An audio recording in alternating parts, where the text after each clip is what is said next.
তাহলে দিনকাল কেমন যাচ্ছে দোস্ত? মোটামুটি। দেখ দেখ জমিদার ট্যাটন যাচ্ছে, এই এদিকে। কি মামা?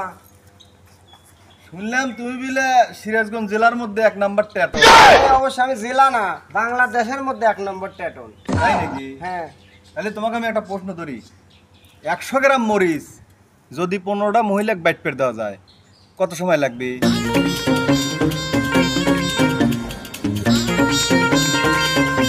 15 জন মহিলাক মামা যদি শুকনো মরিচ বাইট পের দেন, 15 জন মহিলা 15 মাসেও পারবে লয়।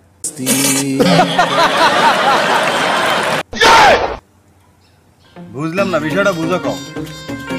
বিষয়টা বুঝে দিচ্ছি, 15টা মহিলা যে সময় এক জায়গায় হবি, ওরে তো গল্প করতে দিন যাবি। মরিচ বাটপি কখন?